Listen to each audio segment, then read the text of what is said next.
Amen. Que Dieu soit béni. Il y a une prophétie dans le livre de l'Ancien Testament qui concerne Israël. Et je ne voudrais pas être compliqué, je ne suis pas, et puis j'en ai pas les capacités, loin de là. Mais je voudrais vous expliquer seulement ça pour vous dire qu'il y a des étapes par rapport à la fatigue. Vous savez, à un moment donné, on est dans le premier livre Samuel, l'ère des prophètes arrive. Elle arrive parce que Dieu a décidé d'avertir son peuple. C'est pas une mauvaise chose que Dieu a décidé d'avertir son peuple pour lui dire qu'elle va courir certains dangers. Si elle continue ou s'il ne continue pas, ou si elle ne s'approche pas. La prophétie sert à avertir les choses. Et Dieu va ouvrir l'ère des prophètes avec Samuel.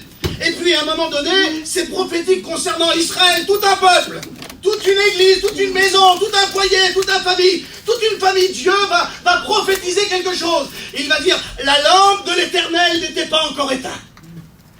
Écoutez, la lampe de l'Éternel, elle n'était pas encore éteinte. Dieu, dans sa préscience, savait qu'Israël allait s'éteindre. Mais dans son amour, et ça c'est sa grâce, va ouvrir l'ère des prophètes pour avertir son peuple qu'il faut qu'elle brûle, mais qu'il ne faut pas qu'il s'éteigne.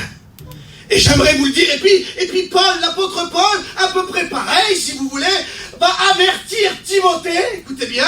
Et là, on est des dizaines de milliers d'années plus tard. Il va avertir Timothée à peu près de la même manière. On voit que la première à Timothée, on voit que Timothée est fougueux, il est rempli de zèle, il va partout, il est partout. Mais il semblerait qu'à la deuxième à Timothée, il se passe quelque chose. Paul dit à Timothée, je veux ranimer. Mais qu'est-ce qui s'est passé, Timothée? Qu'est-ce qui s'est passé? Je veux ranimer la flamme qui est en toi. Amen. Écoutez, frères et sœurs, on a besoin que Dieu souffle. Amen. Qui c'est qui a besoin que Dieu souffle sur sa vie? J'ai besoin que Dieu souffle. Et puis, excusez-moi, mais pour que Dieu souffle, il est tellement puissant qu'il peut souffler de loin, il n'y a pas de problème. Mais je voudrais tellement être comme Jean. Écoutez son cœur parler. Mais oui, mais ce qu'il y a, moi, je suis tellement pas bon, tellement mauvais, tellement que ça... Vous comprenez ce que je veux vous dire? Alors mon caractère, mon moi, va mettre quelque chose entre moi et Dieu. Et il va se passer quelque chose. Écoutez, j'ai noté ça. J'ai noté que dans les derniers temps, il y aura des jours difficiles selon la parole de Dieu. Et vous savez ce que c'est le mot difficile? On peut prendre ce mot-là, parce qu'on peut le rajouter dedans si vous voulez. À contre-courant, vous avez déjà marché dans une rivière qui est à contre-courant? Vous avez vu comment c'est dur à marcher? Vous avez vu comment c'est difficile? Eh bien, il semblerait que dans les derniers temps, il y aura des courants difficiles.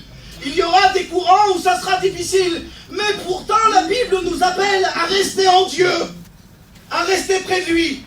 Écoutez bien, il y a la fatigue charnelle. J'ai noté ça, c'est tout simple. Il y a la fatigue charnelle. J'ai noté ça, c'est dans le dictionnaire français. La fatigue écoutez bien, est une sensation d'épuisement physique ou mental. Physique ou mental. Implique un état général de faiblesse et diminue la capacité à effectuer des tâches. Ça, c'est la fatigue charnelle. Alors, il en découle des choses. Symptômes. Quels sont les symptômes de la fatigue charnelle? Les symptômes, c'est lassitude qui infecte tout le corps. On est lassé des choses. Il semblerait qu'on est lassé. On est lassé. Alors je l'assimile un petit peu à la réunion. On vient une fois, parce qu'il y a la réunion là, où on vient 2 fois, et on essaye de tirer sa chair pour l'emmener, mais il semblerait qu'il y a une fatigue, il y a quelque chose, il s'est passé quelque chose. Lassitude. Sensation de lourdeur. Il semblerait que l'évangile devient lourde.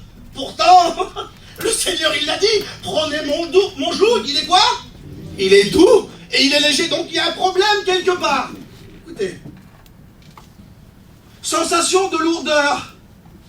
Quand on est fatigué charnellement, selon les quelques critères qu'il y a, on a nos pensées qui sont confus. Ah oui, on a nos pensées qui sont confus. On a une diminution de l'intérêt des valeurs des choses.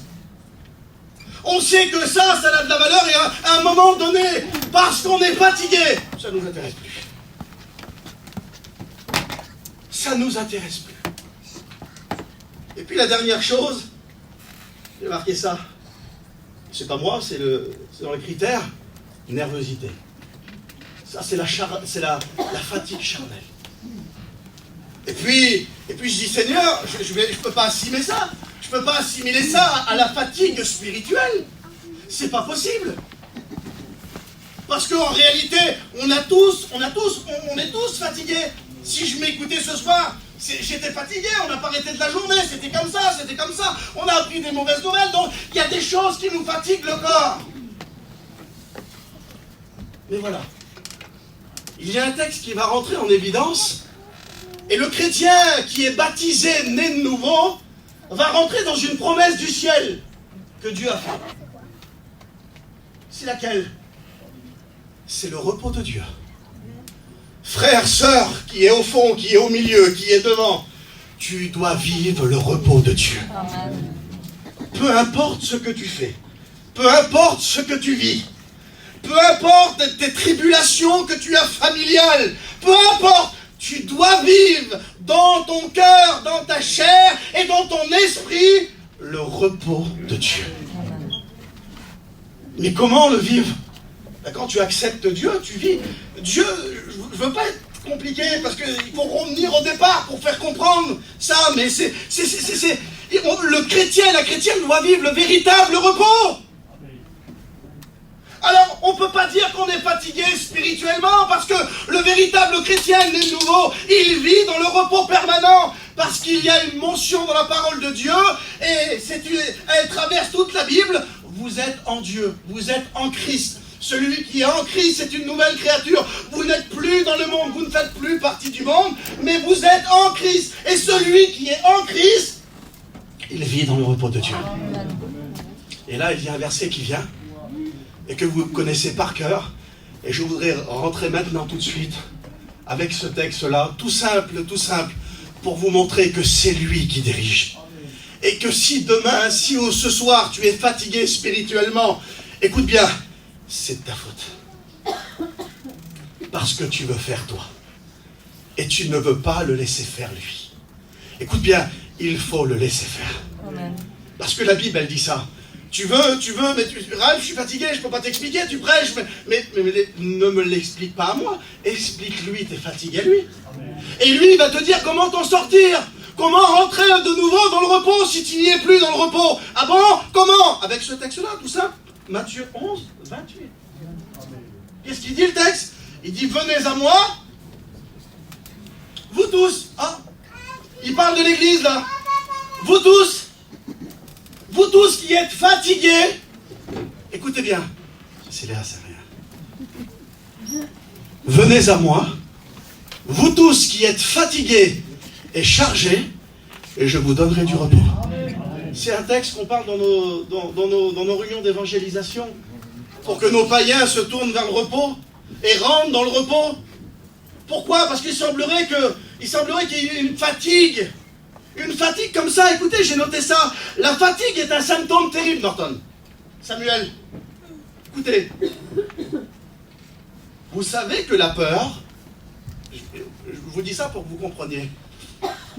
La peur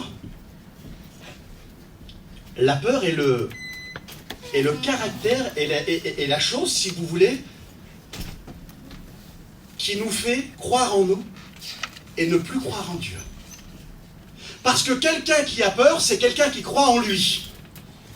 Comme on dit, j'ai peur, je ne pourrai pas le faire, ça. Ben non, n'aie pas peur. Ça ne sert à rien, c'est pas toi qui le fais, c'est Dieu qui va le faire. Donc ça ne sert à rien. Vous savez, des fois, on est faussé dans nos pensées. On est faussé dans certaines par rapport à certaines choses qu'on a écoutées. Mais n'aie pas peur. Et puis Jésus va le dire aux disciples, de quoi avez-vous peur? Homme de peu de foi. Parce qu'en réalité, la foi, c'est de faire agir Dieu. Et la peur, c'est agir nous. Parce qu'on sait qu'on a peur, on n'y arrivera pas. Oui, Nathan, tu n'y arriveras pas. Oui, David, tu n'y arriveras pas. Dieu le fera pour toi. Est-ce que vous comprenez? La peur est un sentiment de croire en nous. Eh bien, excusez-moi, frères et sœurs, mais la fatigue, c'est la même chose, Samuel. La fatigue, c'est nous qui fait. Et nous laissons plus Dieu faire pour nous. Parce qu'on a décidé de faire ça. Parce qu'on a décidé d'aller là.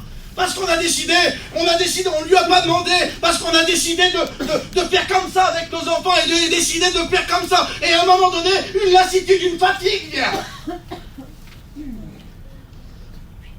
Est-ce que c'est ça, Seigneur? Écoute, si ça serait ça, tu serais dans le repos.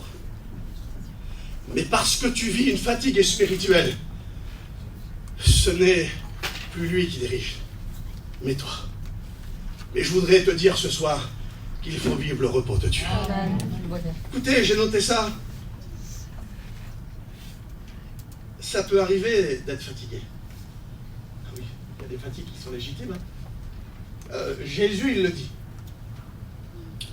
Et Jésus, quand il arrive au puits de Jacob, il est quoi? Fatigué du voyage. Ah. Donc si lui, il est fatigué, hein, tu ne vas pas me dire que moi, je ne peux pas être fatigué. C'est une fatigue physique. Mais la fatigue physique, frères et sœurs, ne doit pas être mélangée avec la fatigue spirituelle.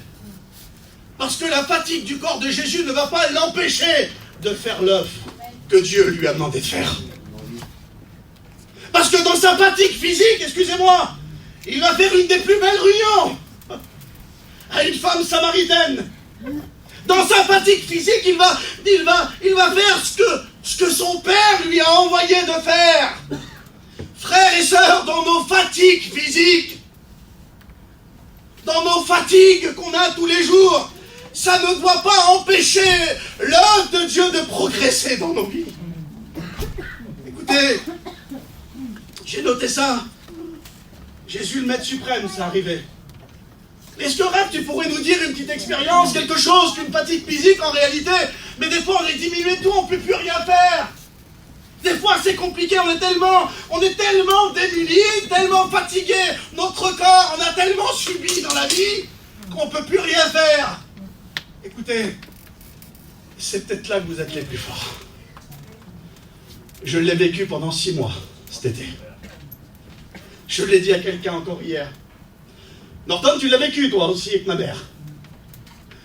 Quand j'avais plus de force, vous savez ce que je faisais cet été? C'était un peu compliqué, c'était difficile. Des mauvaises nouvelles, des mauvaises choses.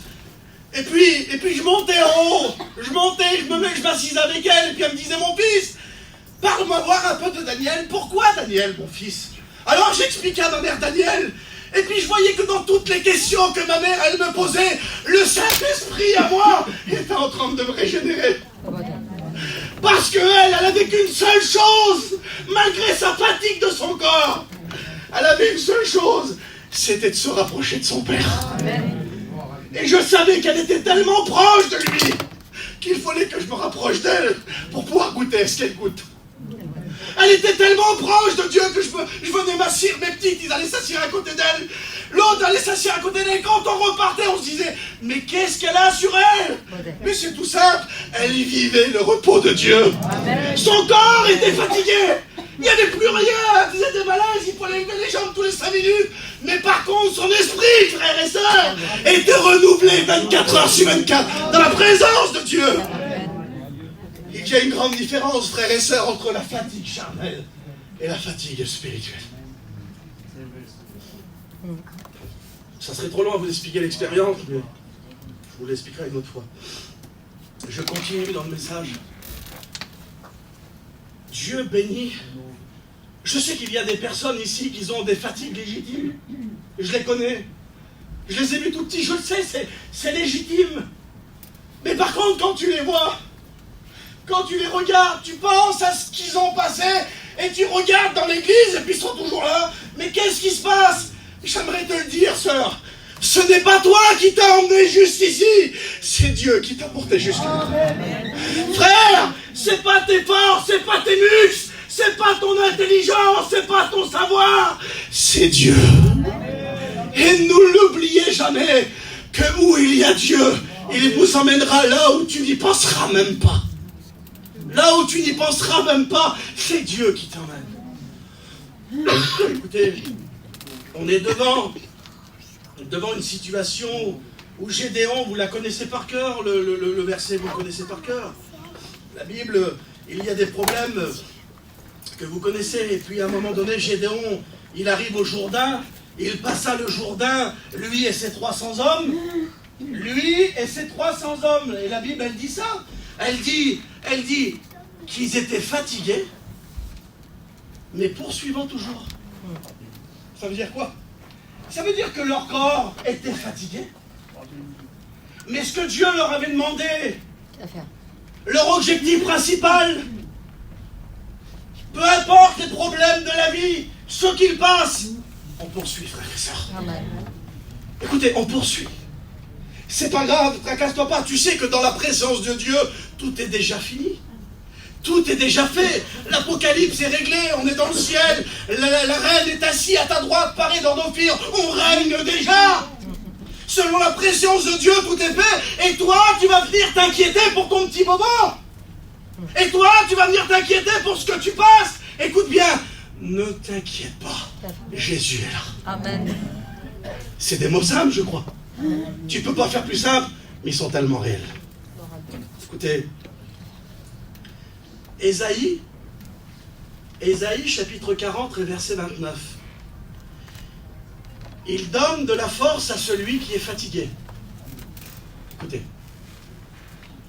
Écoutez, parce que là, il y a quelque chose de terrible. Et je vous ai dit tout à l'heure, le premier verset.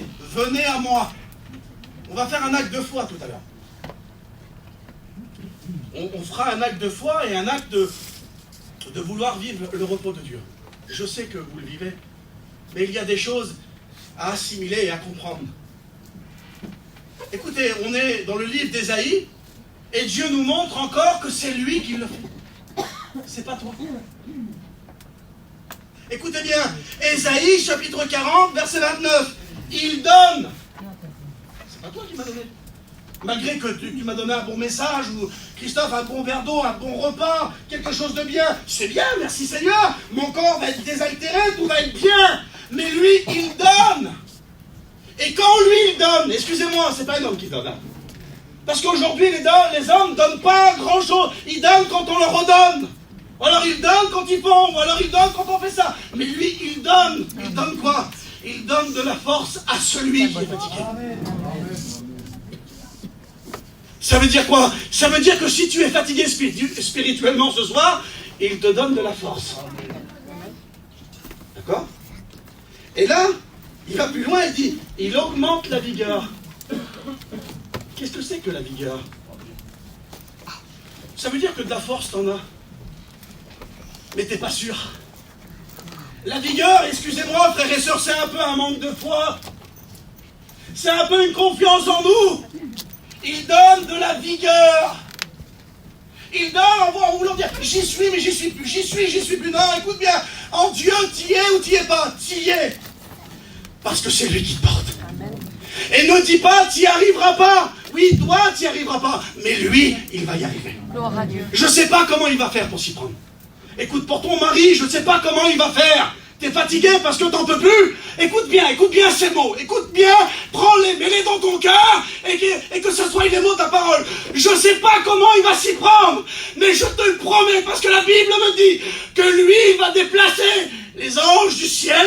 Écoute bien, et il va faire le miracle pour toi. C'est pas possible, oui. Il va le faire. Je ne sais pas comment il va s'y prendre. Ne me demande pas comment. Je ne le sais pas. Vous savez, on était au milieu de l'été et j'ai dit ça à mes sœurs. Ma mère, on savait que le premier cancer qu'elle avait, c'était un cancer qui était pas soignable, qui n'était pas guérissable et qui se traitait pas. Et au fil des jours, Dieu a étendu... On voyait ses mains s'étendre comme ça. Et puis à un moment donné, c'était une maladie qui se soignait et finalement qui se guérissait, mais au bout de plein d'années, si vous voulez. Et puis, mes sœurs, on était dans le petit box, comme ça, là, à l'hôpital, on était tous les trois. Et puis, ma sœur, elle me dit, la Fanny, elle dit, tu crois que Dieu peut la guérir? Je dis, ma sœur, bien sûr que Dieu peut la guérir. Mais elle dit, tu crois qu'il ne faudrait pas qu'on le proclame tout de suite? Elle voulait faire intergir sa foi, c'est beau. Elle dit, tu crois qu'il ne faudrait pas qu'on le proclame? Je dis, ma sœur, écoute, T'es docteur, toi? Ben, je dis, moi, je suis pas docteur non plus. Je dis, la plus grande des victoires, ce n'est pas moi et toi qui proclament la guérison, parce que nous, c'est notre foi, ça. Mais c'est que le docteur, lui, qui traite les personnes, et qui sait qu'ils ne sont pas guérissables, et qui sait qu'ils ne sont pas comme ça, vient vers toi, et ma soeur, place que les mots que j'ai dit, on ne dira rien tant que le docteur ne nous dira pas qu'elle n'est pas guérie. Écoutez bien. Et puis il y a 3 mois, 2 mois, ma mère est rentrée pour un mal de dents. Mon père, il dit, appelle le docteur, il dit on ne peut pas lui faire arracher la dent, il dit, à l'hémophile, on ne peut pas. Et je dis, mon père, écoute bien, emmène-la aux urgences, je dis, moi j'arrive, je monte au 3e, je vais le voir tout de suite. Donc je fais mes 1h30 d'auto, je monte au 3e, le docteur, il ne sait pas qu'on est là. Je dis, je voudrais voir le docteur Martin, comme ça. Il dit, d'accord. La petite cavalière va le chercher, il m'a jamais, pendant les 3 ou 4 mois qu'on a resté dans l'hôpital, il m'a jamais fait asseoir, jamais fait rentrer dans son bureau. Il rouvre la porte, il dit, bonjour monsieur Caplot, vous faites bien d'être là, je voulais vous voir, il dit, je veux vous voir dans mon bureau. Je veux me voir dans son bureau. Comme ça, j'attends pendant 3 quarts d'heure comme ça. Il dit, il arrive, il dit, rentrez. Je dis, vous savez docteur, elle a fait un gros malaise, je la prends tout de suite, parce que je ne sais pas ce qu'il va me dire. Je dis, elle a fait un gros malaise et je voudrais vraiment qu'elle re-rentre pour que vous vous occupez d'elle. Mais il dit, monsieur Caplot, il dit, j'ai quelque chose à vous dire. Je dis, quoi? Mais il dit, écoutez, il dit, on a fait le staff là. Il dit, je vous le dis, il dit, moi, je ne l'ai jamais vu. Mais je dis, vous avez jamais vu quoi? Il dit, monsieur Caplot, votre mère, elle n'a plus de traces de maladie. Je dis, c'est quoi que vous dites, docteur là? Il dit, oui. Il dit, on peut annoncer ça à un patient de 4 à 5 ans de traitement, mais il dit là, il dit, on n'a jamais vu ça en 4 mois, 5 mois. Il dit, je vous le dis, il dit, je ne sais pas, il dit, le cachet marche très bien, l'imatidine marche très très bien. Je dis, oui docteur, je dis, vous pouvez faire quelque chose pour moi? Il dit, oui. Je dis, attendez, je prends mon téléphone. Je dis, allez en bas aux urgences. D'accord, il dit, mais j'y explique pour la dent. Il dit, attendez, il dit, appelez-la. Le téléphone il sonne. Je dis, ma mère, je suis avec le docteur, je veux te dire quelque chose. Il dit, madame Caplot, il dit, aux dernières prises de sang, il dit, il y a 2 heures, il n'y a plus de traces de maladie dans le sang. Elle dit, quoi, docteur? Il n'y a plus de traces de maladie dans le sang. C'est ce que je disais à votre fils. On ne comprend pas, on ne sait pas. Donc le traitement marche très bien, mais il n'y a plus de traces de maladie dans le sang. Dans le téléphone, elle dit, merci Seigneur. Écoutez, on n'a rien proclamé, non. On y a juste cru. Il y a des fatigues qui sont normales. Écoutez, je notais ça, il donne de la force à celui qui est fatigué, et il augmente la vigueur de celui qui tombe en défaillance. Le problème, j'ai noté ça, et puis, c'est ça dans l'église de Dieu. Il y a des choses qu'on doit dire à Dieu. Et puis moi je me souviens, Norton, j'étais tout petit, je voyais mon père, il y a des personnes qui venaient vers lui, puis qui disaient, Pouka, comme ça, qui leur disaient leurs problèmes. Et aujourd'hui, on ne dit plus notre problème. Il semblerait que le diable essaye de nous isoler, et puis de toute façon, personne ne le voit que tu es fatigué, toi. Personne ne le voit que tu n'en peux plus. Eh bien, j'aimerais te le dire, frère, sœur, Dieu t'a vu ce soir. Même si le pasteur t'a pas vu, Dieu t'a vu. Mais la parole t'a vu aussi, écoute bien. Ésaïe 57, verset 10. À force de marcher, tu te fatigues. Et tu ne dis pas, j'y renonce. J'y renonce. Tu trouves encore de la vigueur dans tes mains. Alors, ainsi, tu es dans l'abattement. Tu veux pas le dire? Alors, il dit à force de marcher. Écoutez bien la différence. À force de marcher, c'est moi qui marche. C'est moi qui va où il veut. À force de marcher, à force de te marcher, de te mener où tu veux faire, tu te fatigues. Tu comprends pourquoi tu te fatigues? Parce que des fois, Dieu a des choses pour nous, et puis on n'en veut pas, nous. Pierre, quand tu étais jeune, tu te saignais toi-même, et tu allais où tu voulais, Norton. Mais quand tu seras vieux, il dit, un te prendra par la main, et t'emmènera là où tu ne voudras même pas. Laissons Dieu nous conduire. Acceptons Dieu. Acceptons ce qu'il a pour nous. Même si des fois ça ne nous convient pas. Même si des fois ça ne nous convient pas. Il y a des choses qui ne me conviennent pas, moi. Il y a des choses compliquées qui ne me conviennent pas. Mais Seigneur, si tu veux que je passe par là, fais. Tracasse-toi pas. Fais, Seigneur. Je sais ce que je suis avec toi, mais fais ce qu'il y a à faire. C'est toi le patron. C'est toi. Et puis quand tu veux décider, non, Seigneur, pas encore là. Mais si Dieu a décidé encore là, eh bien laisse-le faire. Laisse-le faire parce que c'est lui le patron. À force de marcher, tu te fatigues. Eh oui, il faut que tu t'arrêtes et que tu reprennes des forces. Vous savez que des fois, il faut attendre un petit peu. Hein? Vous savez qu'il faut attendre un petit peu parce qu'il faut vivre le véritable repos. J'avais expliqué ça un jour dans une réunion. Quand je ne veux pas prendre trop de temps, on va prier le Seigneur. Quand Jésus a prié pour la belle-mère de Pierre. Nous, on a une prière pour la belle-mère de Pierre, il la guérit, c'est de la fièvre, c'est simple, mais c'est beaucoup plus profond que ça. Il est question du péché d'Israël à ce moment-là. Il est question du péché d'Israël, et puis la fièvre représente le péché, si vous voulez. Et à ce moment-là, il se passe quelque chose. Israël, qui représente la belle-mère de Pierre, elle est là, elle est camouflée dans la maison, et puis elle a besoin d'une intervention de Dieu. Et quand tu es malade, quand tu as de la fièvre, alors qu'est-ce qu'il faut? Il faut que tu vas au docteur. C'est tout simple. Écoutez. Il faut que tu vas au docteur. Vous savez, on est malade là. Il y a la grippe qui court. Et puis le docteur, il te dit, monsieur, vous avez quoi comme symptôme? Ça. Ben, vous avez la grippe, monsieur. Qu'est-ce qu'il faut faire? Prenez ça comme médicament. Prenez ça comme médicament. Prenez ça. Et prenez ça, d'accord. Mais par contre, monsieur, au repos, hein. Il faut mettre le corps au repos. Pourquoi? Parce que quand tu mets le corps au repos, quand tu es un enfant de Dieu, tu vis dans le repos. Et quand tu mets le corps au repos, quand le péché veut venir atteindre ton corps, alors qu'est-ce qui se passe? Ce n'est plus toi qui combats. C'est qui? C'est l'antibiotique que tu prends. Et l'antibiotique que toi, tu as mis ton corps, toi, tu es là, tu regardes ta télé ou tu lis ta Bible, et l'antibiotique il fait le combat, lui. Il se bat contre le virus. Il se bat, ils vont se couper en nage. Rouvre la tête, donne-moi une serviette. T'es en nage, il se bat contre le virus. Mais ton corps, il est au repos là. Eh bien Dieu, c'est ça, frère. Dieu, il est en train de se battre avec tes problèmes. Il est en train de se battre avec tes péchés. Mais il faut le laisser remporter la victoire. Est-ce que vous comprenez? Il faut laisser le corps dans le repos. Et quand tu veux prendre des choses, eh bien, ça se voit tout de suite. C'est tout simple. Écoutez, comme de l'eau fraîche pour une personne fatiguée, que c'est bon. Regardez, je vais le faire là. Quelle bonté. Comme de l'eau fraîche pour une personne fatiguée, Proverbe 25. Ainsi est une bonne nouvelle venant d'une terre lointaine. Une bonne nouvelle. Notre bonne nouvelle à nous, c'est Jésus. Mais il y a une bonne nouvelle qui arrive là. Écoutez, j'ai noté ça tout à l'heure. Mais quelle est cette bonne nouvelle?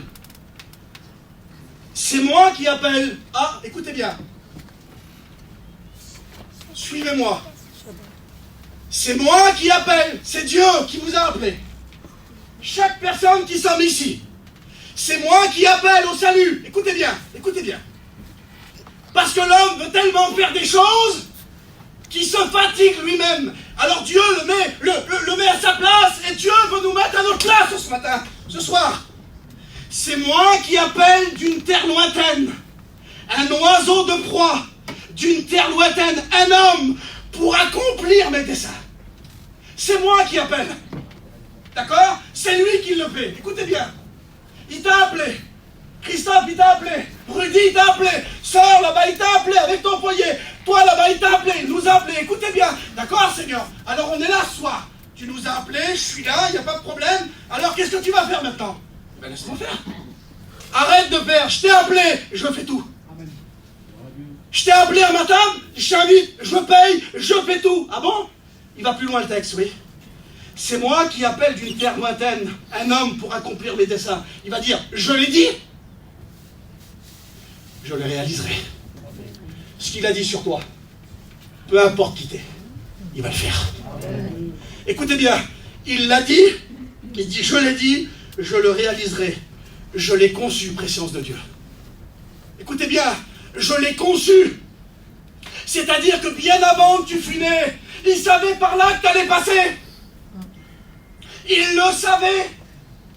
Écoute bien, il l'a dit, il va le faire. Maintenant, il l'a conçu, c'est plus profond encore. C'est quelque chose de plus grand. C'est des œuvres particulières pour certains hommes particuliers qui ne se voient pas capables. Certaines situations, certains domaines, ils ne se voient pas capables. Alors Dieu le dit. Il va dire aux chrétiens, il va dire, je l'ai dit, je le réaliserai. Je l'ai conçu. Je l'exécuterai. Parce que c'est Dieu qui a parlé. Alors on voit les grands hommes, Moïse, on voit Abraham, on voit tous ces grands hommes-là, on les voit à l'œuvre, et puis dans ce coup, on voit ces grandes montagnes de l'évangile, ces grandes montagnes de la Bible. Mais qu'est-ce qui se passe? Les mains de Moïse étaient fatiguées. Oh, c'est pas vrai que ça arrive au plus grand. Ben oui, mon vieux. Les mains de Moïse étaient fatiguées. Les mains de Moïse étaient fatiguées. Ils prirent une pierre pour le placer sous lui. Et il s'assit dessus. Aaron et Hur soutenaient ses mains, l'un d'un côté et l'autre de l'autre. Et ses mains resta fermes jusqu'au coucher du soleil. On voit que même les plus grands ont été touchés par la fatigue. On voit que les plus grands ont été touchés par la fatigue, mais est-ce que ça a empêché le peuple de combattre? Est-ce que ça a empêché le peuple d'avoir la victoire? Non. Ce qu'il marche dans une vie chrétienne, frères et sœurs, ou dans un ministère, c'est l'obéissance, frères et sœurs. Mieux vaut l'obéissance, écoute bien. Mieux vaut l'obéissance que tous les sacrifices. Sacrifier, c'est toi, ça. Et puis des fois, Dieu te demande même pas de sacrifier ce que toi tu sacrifies. Et tu te dis à l'autre, mais pourquoi il fait ça lui? Écoute, Dieu te demande des choses à toi, il ne demande peut-être pas à l'autre. Fais ce que Dieu te demande, obéis. Mieux vaut l'obéissance que tous les sacrifices. Écoutez bien, j'ai presque terminé en prix de Seigneur. Je suis obligé d'aller là.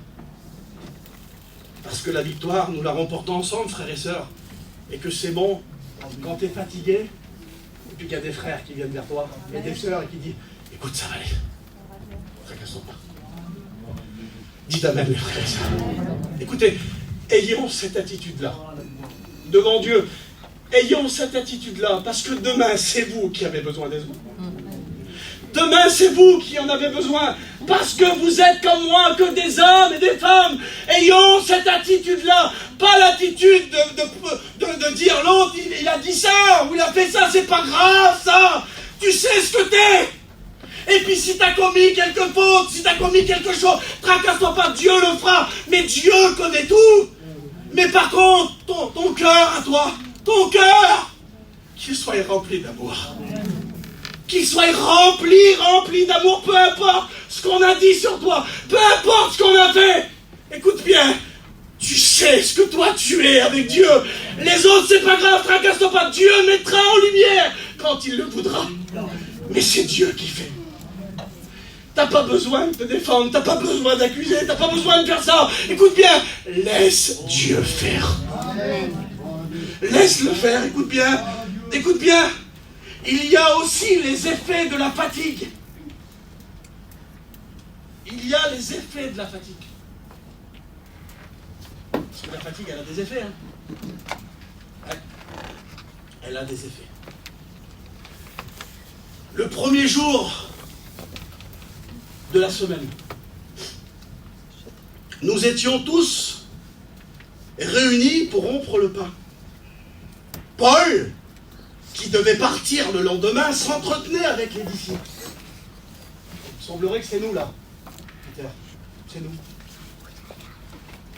Je dois d'être Paul, mais il s'entretenait avec les disciples. Il y avait là beaucoup de lampes. Ah, vous savez que vous avez une lampe chacun? Vous savez que dans votre lampe, il y a de l'huile? Il y avait là beaucoup de lampes. Mais parmi ces lampes, il y avait une personne fatiguée. Je ne lui jette pas la pierre, loin de là. Parce que je ne sais pas ce qu'elle a traversé, cette personne-là, Je ne sais pas ce qu'elle a vu, mais il y avait une personne fatiguée. Elle était là. Elle faisait partie. Elle était aussi avec eux. Elle écoutait Paul. Elle écoutait Paul parler. Les autres lampes écoutaient aussi les directives. Ils avaient des lampes, ils avaient de l'huile. Mais cette personne-là, elle était assise près du carreau, près de la fenêtre, le Bible dit. Or, un jeune homme nommé Tychus, qui était assis sur la fenêtre, s'endormit. Vous les voyez, les effets de la fatigue. Frères et sœurs, on est à l'aube de l'enlèvement de l'Église. Vous le savez, vous allumez la télé, l'autre est en guerre avec l'autre, quand il envoie des hommes là-bas, l'autre est comme ça. On est à l'aube de l'enlèvement de l'Église, frères et sœurs. C'est pas le moment de s'endormir. C'est pas le moment de s'endormir, il faut se réveiller, il faut écouter la parole de Dieu, il faut l'écouter, il faut avoir de l'huile dans nos lampes, malgré, écoute bien, l'huile que t'as toi, c'est pas son huile à elle, c'est ni son huile à lui, il te faut la tienne ce soir. Il te faut la tienne. Pourquoi? Parce que c'est cette huile qui va te faire écouter la parole, c'est cette huile qui va te faire voir les choses. C'est qui? C'est le Saint-Esprit. Amen. Il te faut cette huile, puis la Bible me dit qu'il tombe. Là, du 3e étage. Bam, ça fait du bruit. Certainement, tout le monde va dire quelque chose, mais non, il n'y en a qu'un qui rentre. Il n'y en a qu'un qui descend. On voit que les autres, ils ont tous de l'huile. Bien. Dans ton problème, dans ta difficulté, malgré que tout le monde avait de l'huile, il n'y en a qu'un qui est descendu. Il n'y en a qu'un qui est venu te porter secours. Comme tu pleurais tous les nuits, j'en peux plus, Seigneur. Tu disais, j'en peux plus. Il n'y en a qu'un qui est descendu. Il s'appelle Jésus. Et j'aimerais te le dire, écoute bien, il descendra toujours. Toujours, malgré tes fautes, malgré tes problèmes, malgré ce que tu passes, il descendra toujours. Il vient, écoutez, qu'est-ce qu'il fait? La Bible me dit, Paul ayant descendu, se pencha sur lui, le prit dans ses bras. Que c'est beau, quelqu'un qui te montre de l'amour. C'est quelqu'un qui dit, non, quelqu'un qui te montre de l'amour. Tout de suite. Aujourd'hui, on est des détecteurs. T'as vu, t'as pas levé le pied qu'on sait déjà ce que tu vas faire, ou ce que tu vas dire. C'est même de trop. Et c'est pour ça que c'est nous qui gérons les choses. Ayons un peu moins de préjugés ou de ressentis. Laissons Dieu faire les choses. Vous avez compris? On est devenu trop intelligent, trop malin. Excusez-moi, le malin, ça vient pas de la Bible, pas du tout ça. Mais on est devenu quand même comme ça. Ah oui, on se méfie comme ça. Non. Paul le prit dans ses bras en disant, ne soyez pas troublés, car son âme est au-dedans de lui. Écoutez, est-ce que la vie de Dieu serait fatigante, j'ai marqué? Je ne trahis pas de secret, je vois des personnes bâiller. J'ai presque terminé. Mais écoutez, est-ce que la vie de Dieu, est-ce que nos réunions, pendant le long discours de Pierre ou de Paul, est-ce que notre évangile que l'on vit serait fatigante? Écoute bien. Si je vous répondrais moi, vous pourrez discuter avec moi. Et là, c'est la Bible qui parle. Michée, chapitre 3. Chapitre 6, verset 3. Mon peuple, que t'ai-je fait? En quoi t'ai-je fatigué? C'est Dieu qui parle. Mon peuple, que t'ai-je fait? En quoi t'ai-je fatigué? Réponds-moi. Les séminaires? Les missions l'été? Les églises d'hiver? En quoi t'ai-je fatigué? C'est ça? C'est ça ta fatigue? Non, Seigneur. Ça, c'est mon renouvellement. Ça, c'est ce que tu m'as demandé de faire, Seigneur. Alors je le fais de tout mon cœur. Comment que ça se fait que des fois c'est comme ça, puis t'as vu, t'es en mission. T'es en mission l'été, peu importe, tu peux faire 400 km, les réunions de prière, t'en loupes pas une, t'es jamais fatigué, mais pourquoi? Parce que Dieu te renouvelle. Parce que Dieu te renouvelle, et Dieu te pose la question, mon peuple, que t'ai-je fait? Il te le dit.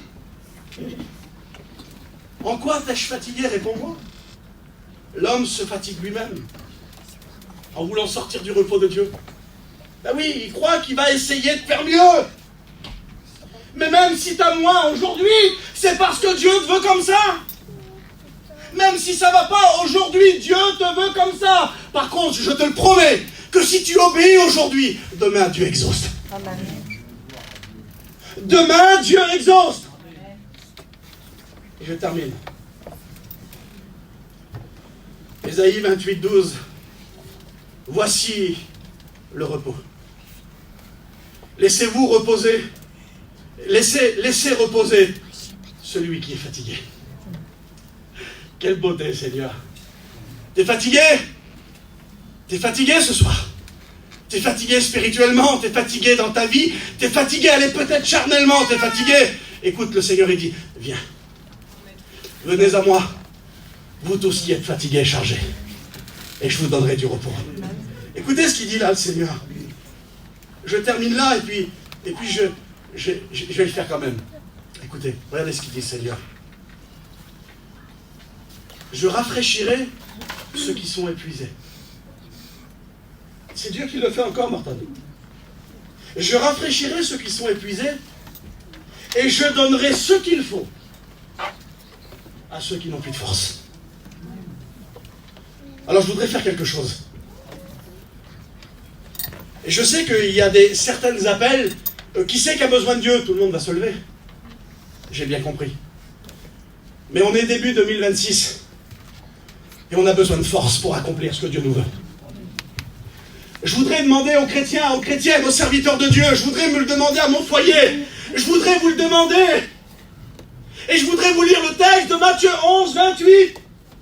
Venez à moi, vous tous qui êtes fatigués et chargés, et je vous donnerai du repos. C'est qui? Qui est-ce? Le foyer, le ministère, la femme, la personne qui a le foyer divisé, qui veut s'approcher de Dieu, qui veut vivre dans le repos pleinement et comprendre que par tes idées, tu n'y arriveras pas. Qu'il